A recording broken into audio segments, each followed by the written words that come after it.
The past 2 years brought what may be akin to the dark ages of history. Many got sick like in a plague. Hospitals got overwhelmed. The health system almost crashed. Most of the engines of economy in Cebu City had switched off. Movement of people got limited most of the time. Many found themselves in a state of house arrest. Lockdown became a byword, affecting some communities and neighborhoods. The economy came to an eerie standstill. The city government stepped up and provided for many of its citizens who have lost their means to feed their families, while making sure the virus gets contained where it is detected. Then Vice Mayor Michael Lopez Rama supported the administration of Mayor Edgardo Colina Labella through the legislature and further took initiatives with the private sector to campaign for vigilance and set up community isolation facilities. He sparked what led to a campaign by the Cebu Citizens Initiative calling for unity and solidarity using integrated communication with the song Kinsa Pamandiay. The Cebu Chamber of Commerce and Industry and the Archdiocese of Cebu, among many other organizations, supported the project. Mayor Rama served as catalyst that led to the establishment by the city of the NOAA complex at SRP to serve the South that complemented the facility at the former Sacred Heart School for Boys for the North. NOAA, the new normal oasis for adaptation and a home, served some 3,000 individuals in 10 months and also became a birthing center for COVID-positive mothers. Mayor Rama tapped volunteers among communities who formed a group that became a Citizens Protocol Enforcement Movement, or CPEM. They helped the city campaign among neighbors to practice proven public health protocols and served as force multipliers for the police to help carry out quarantine rules. At the height of the pandemic, Mayor Rama visited the 80 barangays in 10 days for an information drive on COVID while urging residents to be CPEM volunteers. Cebu City prepared well for what became the CVSRP, COVID Vaccination Storm Rollout Plan, even if the national government still prepared for the national rollout. The City Council gave Rama, then Vice Mayor, the mandate to lead and organize the vaccination operations through a multi-sectoral task force that he got the private sector involved. They included the Cebu Medical Society, ERUF, AMRO, or the All-Terrain Medical Relief Organization, the academe that lent their campuses, and again the Chamber, the Archdiocese, and the civil society like the Cebu Citizens Initiative. With private sector support, Cebu City branded and marketed the vaccination campaign with the term "Pabakunata" that people could easily recall and associate with. It had a distinctive logo and promoted with a jingle that radio stations often played. It had its own website address for vaccination registration, pabakunata.com, that gets forwarded to the VIMS, or Vaccination Information Management System, the city's database anchored on its own website, the cebucity.gov.ph. The city also managed to maintain 21 regular and pop-up vaccination sites, plus a drive-through at NOAA and house-to-house visits with the support of ERUF and Dr. Peter Mancao. When the Delta variant came to Cebu from offshore, the city government expanded the involvement of more sectors to be part of the solution that, as acting Mayor Rama referred to until today as the Convergence, being a participative process. In the public sector, it already included Acting Vice Mayor Dondon Hontiveros, several city councilors, and most of the department and division heads at City Hall. Barangay captains through the ABC and Milo designates got on board, as well as the Cebu City Police, some key national agencies, DOH, DILG, DOLE, and OCD, the Vicente Soto Memorial Medical Center, and RCCMC. Even the Office of the Presidential Assistant for the Visayas under Secretary Michael Lloyd Dino and the IATF in our area, led by retired Major General Mel Feliciano, became more immersed in, interactive with, and supportive to Cebu City's initiatives. No less than Malacanang supported and embraced the initiatives of Cebu City through now retired DENR Secretary Roy Simato, who continuously connected with the leadership, as well as Vaccine Czar Carlito Galvez and Senator Bongo. Private sector involvement now further included all the hospitals, the Filipino Chamber of Commerce, the Philippine Retailers Association in Cebu, hotel and restaurant operators, BPO and IT companies, the church, and interfaith leaders. The collective and collated inputs from the Convergence helped define the executive orders that Mike Rama had issued, both as acting and ascendant mayor. These included EO 136 on liquor ban, EO 137 and 138 on Oplan Puyo, EO 142 that entrenched the parental supervised household lockdown, and EO 143 that started to open back the economy of the city that gave prime to vaccinated citizens. After a super typhoon devastated the city, the Convergence helped shape EO 152 that called for a basura cleanup storm, and further EO 157 and 158 Oplan Puyo gihapon when the Omicron variant caused a spike in cases that soon dropped down.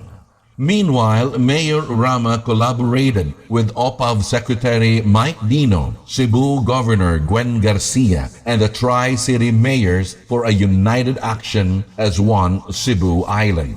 Governor Garcia further supported the city with water drums that the mayor used to provide communities with water filled by a fleet of water tanks, as he further delivered generators and chainsaws to mountain barangays. True to the mantra of Mayor Mike Rama, the Cebu City government kept services alive. Ako, inyong mayor, uban si Vice Mayor Dondon Hontiveros, tanang konsyales, 27 ka department heads, kami, we are one to keep service alive. Dili mi mobiya ninyo. Including the distribution of cash and rice ayuda despite all the challenges and limitations, like the fact that most City Hall employees, as the public, fell victims to the wrath of the calamity. City Hall employees went to the doorsteps, or at least within the constituents' communities, to distribute this assistance, even also including the financial aid for senior citizens, while health workers gave medicines house to house. Separate troops of city employees, backed by the private sector at the start, gave the extra mile beyond their call of duty to clear the city with debris from the wrath of Super Typhoon Odette and garbage that continued to pile up weeks after. The mayor created Task Force Ratsada that cleared the streets with fallen poles and dangling wires that the utilities failed to clear, as he compelled these firms to restore their services. The persistent indoctrination of the public with a series of Oplan Puyo campaigns, especially in the barangays, and the relentless enforcement by the CCPO eventually shaped public behavior in dealing with the pandemic. Proven health protocols have become a public habit, summed up by the mayor's formula, Wuhan. Kung sa Wuhan, wash your hand always. Use your face mask when outside your home. Have your temperature checked regularly. Avoid crowded places. Never touch your face, mouth, eyes, nose. Meanwhile, the aggressive and persistent contra-COVID vaccination campaign of the CVSRP resulted in Cebu City leading the country in the first and third national vaccination days, the Bayanihan Bakunahan.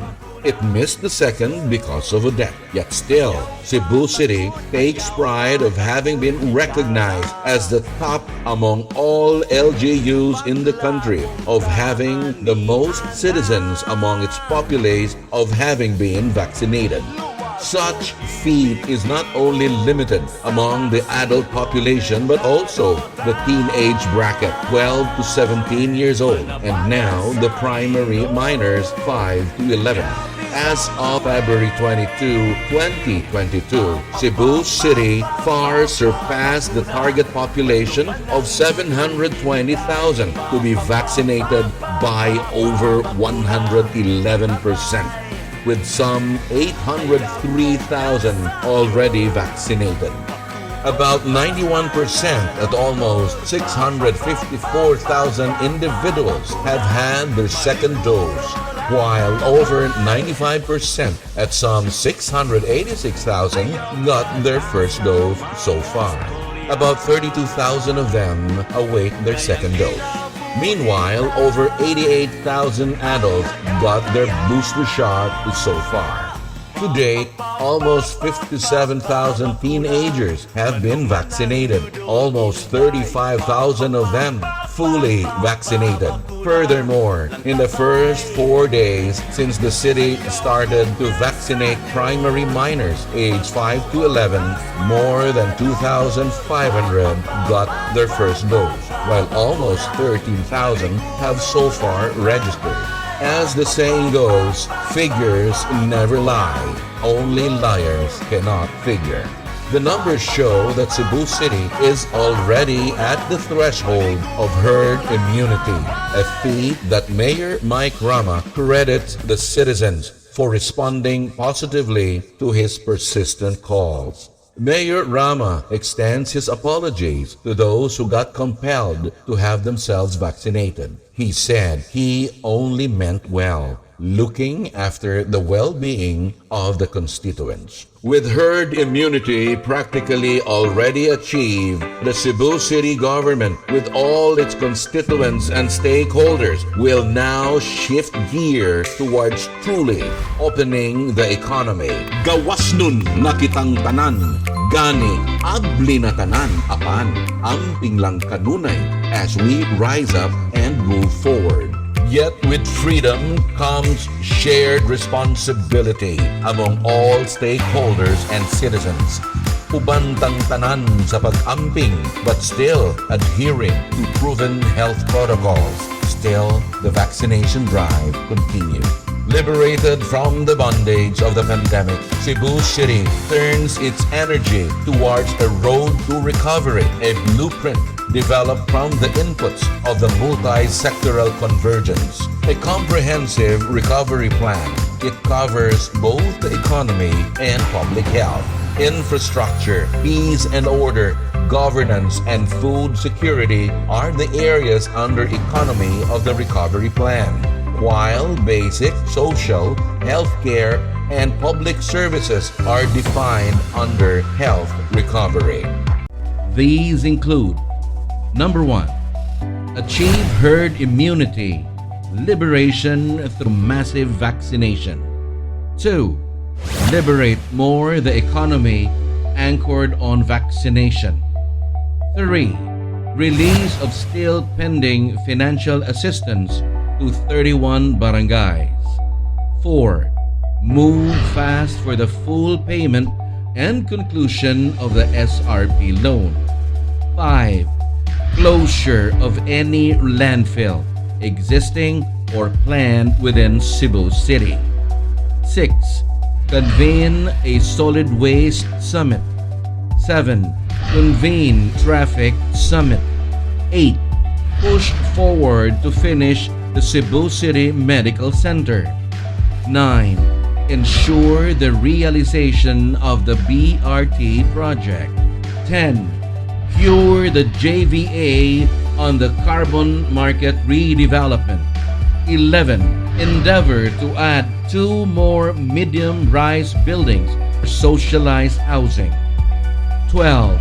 Materialize the 93-1 deal. 13. Bring back City Hall at your doorsteps every month. 14. Go after grafters and fixers. 15.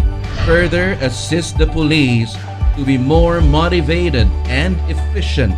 That would make CCPO the finest in the country. 16. Further streamline business permit processing. 17. Asphalt storm. 18. Street lighting. 19. Let there be light to more households. 20. Attend continuously to the flooding problem. And 21. Embark upon a free public Wi-Fi. Mayor Mike Rama acknowledges that no man is an island. In pursuit of these objectives, he needs Vice Mayor Dondon Hontiveros and the City Council, as well as the department heads and all City Hall employees. The Cebu City government further counts on all the barangay leaders and Milo officials, the agencies of the Philippine government, and the private sector through the Convergence and the public-private partnership. For indeed, together we can make better things happen for Cebu City. In God we trust. Our Mother, Birhen sa Guadalupe, pray for us. San Pedro Calungsod and all the saints in heaven, pray. Santo Niño, have mercy on us.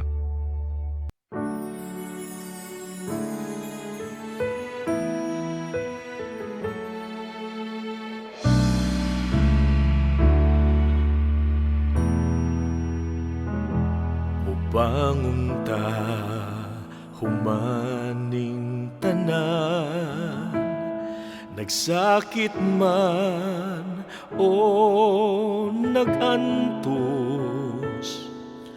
kining tanan lumalabay lang, aduna gayoy kahumanan. Mubangon ta sa walay pagyaw-yaw, susama man ang atong kahimtang, sa atong pagtinabangay, matagamtamta ang kaayuhan.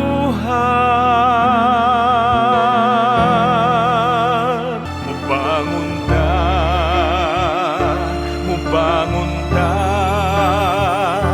mubangon